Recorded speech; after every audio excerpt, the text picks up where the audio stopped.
नमस्कार दोस्तों, स्वागत है आपका हमारे इस यूट्यूब चैनल पे। दोस्तों आज हम बात करने वाले हैं कि आप ब्रेकअप के बाद अपने एक्स पार्टनर से फ्रेंडशिप रखनी चाहिए या फिर नहीं रखनी चाहिए। मान लीजिए आपका कोई रिलेशनशिप था, इसमें आपका ब्रेकअप हो चुका है और ब्रेकअप हो जाने के बाद आपने बहुत जद्दोजहद की है उस इंसान को रोकने की, लेकिन वो इंसान एकदम अड़ गया था और एकदम मान ही नहीं रहा है कि भैया उसको रिलेशनशिप रखना ही नहीं है। उसने बोल दिया भैया तुम अपना देख लो, हम अपना देख लेते हैं, रिलेशनशिप हो नहीं पाएगा। तो उन्हें बहुत ज़्यादा कॉल मैसेज किए हैं, जिद की है उसके साथ रहने की। तुमने कहा है कि भैया रुक जाओ हमारी ज़िंदगी में, 10 मिनट बात कर लो, 5 मिनट बात कर लो, ये है वो है, बस हमसे कांटेक्ट ना ख़त्म करो, हमको दिल के किसी कोने में रख लो। हर तरीके का जो भी एडजस्टमेंट तुमसे हो पाता था तुमने उससे कहा है करने के लिए, और जो भी तुम स्कीम लेके गए उस इंसान के पास, और वो इंसान जो है उस चीज़ के लिए माना नहीं है।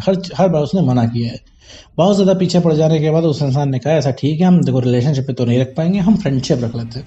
तो ऐसे केस में मेरे दोस्त तुम्हें अब कन्फ्यूजन है कि भाई करना क्या चाहिए, फ्रेंडशिप रखना चाहिए कि नहीं रखना चाहिए। क्योंकि एक समय पे आप भैया आप उसके गर्लफ्रेंड थे, आप उसके बॉयफ्रेंड थे, अब आपको फ्रेंडशिप में काम चलाना पड़ेगा। लेकिन एक तरफ आप ये भी सोच रहे हो कि भैया फ्रेंडशिप हो जाएगी तो इसी बहाने 2-4 मिनट 5 मिनट बात होती रहेगी, और जो आपका जो मेन मोटिव है कि उससे कभी बात खत्म ना हो, उससे कभी आपको दूर ना जाना पड़े, इस चीज़ का भी सोल्यूशन आपको मिल जाएगा। भैया फ्रेंडशिप रहेगी तो बात होती रहेगी, बात होती रहेगी तो आप लोग पास में रहेंगे। तो भैया ऐसा करना सही है या गलत, इसके बारे में इस पूरे वीडियो में बात करने वाले हैं, और साथ में ये भी समझेंगे कि भैया आखिर एक्स को चाहिए क्या। तो चलिए बिना वक्त गवाए इस वीडियो को शुरू करते हैं और समझने की कोशिश करते हैं कि भैया फ्रेंडशिप रखनी चाहिए कि नहीं रखनी चाहिए। मेरे दोस्त, मैं तुमको एक चीज़ बताना चाह रहा हूँ, अगर तुम मान लो अपने एक्स पार्टनर के साथ फ्रेंडशिप रखते हो तो इसमें तुम्हारी सेल्फ रिस्पेक्ट की धज्जियाँ उड़ जानी हैं। वो कैसे पता है?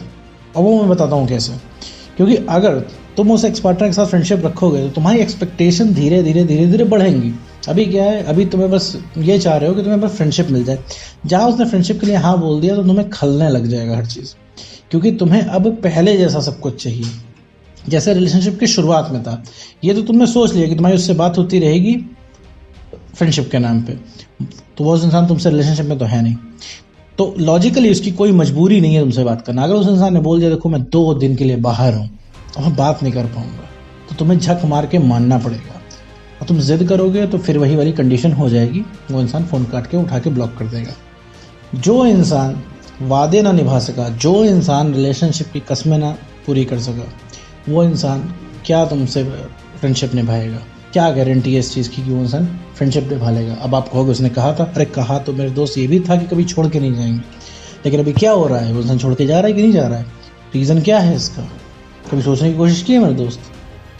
रीज़न यही है कि उसका मन है, उसका मन कर जाएगा तो वो चला जाएगा, तुम कुछ कर नहीं पाओगे। यहाँ पर तो तुम्हारा हक बनता था, यहाँ तो तुम्हारा पूरा हक बनता है उसको रोकने का, उससे पूछने का क्यों भैया बीच में वादे तोड़ के क्यों जा रहे हो, हम कैसे रहेंगे, तुम्हारी वादों को क्या। लेकिन जब वो इंसान उस चीज़ की रिस्पॉन्सिबिलिटी, उस चीज़ की जिम्मेदारी नहीं ले रहा है तो फ्रेंडशिप ही क्या लेगा। और फ्रेंडशिप में वो इंसान बोल देगा देखो भैया आज से हमारी बात नहीं हो पा रही है, तो तुम क्या कर लोगे उसका? तो तुम तो वहाँ पे बहस भी नहीं कर पाओगे। सीधा है, लाउड एंड क्लियर है। मान लो कि तुम्हारी फ्रेंडशिप के चलते किसी थर्ड पर्सन को डेट कर रहा है और वो इंसान उसके जीवन में आ गया, रिलेशनशिप में आ गया, और थर्ड पर्सन ने तुमसे बात करने के लिए मना कर दिया, तब तुम क्या करोगे? पहली बात थर्ड पर्सन का नाम सुन के ही तुम्हारी रूह कांप जाएगी कि ऐसा थर्ड पर्सन अब उसके साथ भी वही बातें करेगा। अब वो जगह जो उसने तुम्हें दे रखी थी वो थर्ड पर्सन को देगा, यही सोच के तुम्हारा दिमाग खराब होने लग जाएगा। अगर वो इंसान तुमसे बात कर रहा है, उसने बोल दिया कि हाँ अच्छा रखते हैं, 5 मिनट बात करके अगर वो इंसान रख रहा है फ़ोन तो भी तुम उसको रोक नहीं सकते हो। सारी समस्या कहाँ से क्रिएट होती है? क्योंकि तुमसे जिद करते हो। भैया ये तुम्हारी जिद वो रिलेशनशिप में रह के पूरी नहीं कर पा रहा है।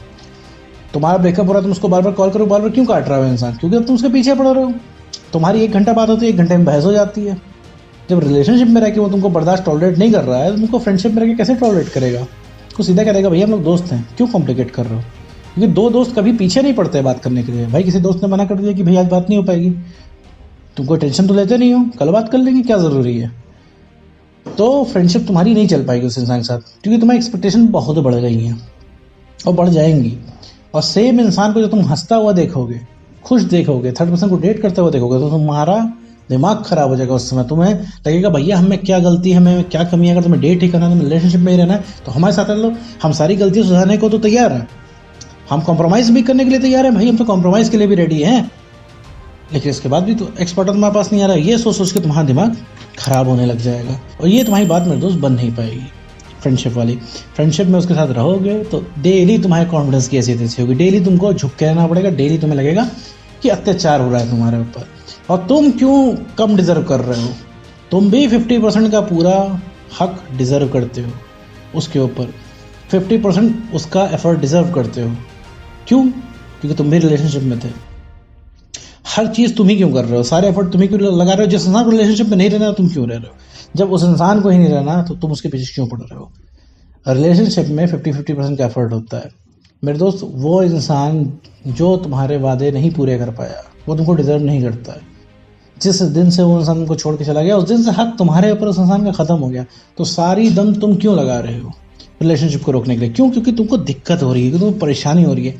और इस दिक्कत परेशानी की वजह से तुम उससे फ्रेंडशिप रखना चाह रहे हो। तुम सोच रहे हो कि भाई हो सकता है 10-15 मिनट बात हो जाए, लेकिन मेरे दोस्त 10-15 मिनट बात करके काम नहीं होगा मेरे दोस्त यहाँ पे। क्योंकि 10-15 मिनट के चक्कर में अगर तुम पढ़ोगे तो यहाँ से तुम्हें एक्सपेक्टेशन बढ़ेगी, तुम फिर शादी करना चाहोगे उससे। यहाँ से तुम्हें एक्सपेक्टेशन बढ़ेगी, तुम सोचोगे 10-15 मिनट से 10-15 घंटे बात होना शुरू हो जाए। 10-15 घंटे से तुम्हें लगेगा कि अब हमको फ्रेंडशिप से रिलेशनशिप में आ जाना चाहिए, रिलेशनशिप में आ जाना चाहिए, इसके बाद हमें शादी कर लेनी चाहिए। ये कभी एक्सपेक्टेशन तुम्हारी खत्म होने वाली नहीं है उस इंसान से। और सॉल्यूशन इस चीज़ का है नहीं, क्योंकि तुम्हें अल्टीमेट चाहिए क्या? कभी देखो तुम्हें चाहिए क्या? तुम्हें अपने रिलेशनशिप को शुरुआत वाला समय चाहिए, ठीक है, जो कि वो इंसान रिलेशनशिप में रह के नहीं दे पा रहा, फ्रेंडशिप में रह के क्या देगा मेरे दोस्त? तो भैया तो अपनी वैल्यू तुम्हें रियलाइज़ करवानी है उस इंसान को। ऐसा नहीं है कि सिर्फ तुमको ही झुकना है, उसको भी झुकना पड़ेगा। वो भी इंसान पाने के लिए उसको तरसना पड़ेगा तुम्हारे लिए, लेकिन उस हिसाब से बने तो देखो मेरे दोस्त, सब कुछ तुम्हें नहीं करना, उस इंसान को भी ये रियलाइज़ होना चाहिए कि तुम क्या हो। तुम उस इंसान को, एक चीज़ मैं तुमको बता दूँ, तुम भी उस इंसान के लिए उतने ही ज़रूरी हो जितना वो इंसान तुम्हारे लिए ज़रूरी है। बस यही फ़र्क है कि तुम अपनी वैल्यू को रियलाइज़ नहीं कर पा रहे हो, क्योंकि तुम अपनी वैल्यू को ना खुद रियलाइज़ कर पा रहे हो ना अगले को रियलाइज़ करा पा रहे हो, क्योंकि तुम हर तरीके से झुक रहे हो, हर तरीके से तुम कॉम्प्रोमाइज़ कर रहे हो, और उसे ये चीज़ लग गई है कि भैया तुम कहीं नहीं जा रहे हो इस रिलेशनशिप में।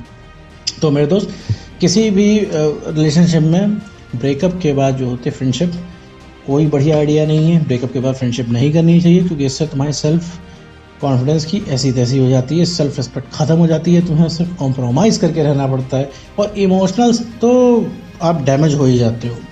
तो मेरे दोस्त, कभी भी फ्रेंडशिप नहीं रखी जाती है। तो ब्रेकअप हो जाए तो थोड़ा सा मजबूत बन के आपको आगे बढ़ना है, सेल्फ रिस्पेक्ट को मेंटेन करना है, कॉन्फिडेंस बढ़ाना है, और इमोशनली स्टेबल बनना है। तो वो इंसान आपके पास आएगा खुद रियलाइज़ करने की उससे कितनी बड़ी गलती हुई, लेकिन पहले उस लायक बनना पड़ेगा मेरे दोस्त। तो उम्मीद करता हूँ दोस्तों आपको ये वीडियो समझ में आएगा। तो आज की वीडियो में इतना ही।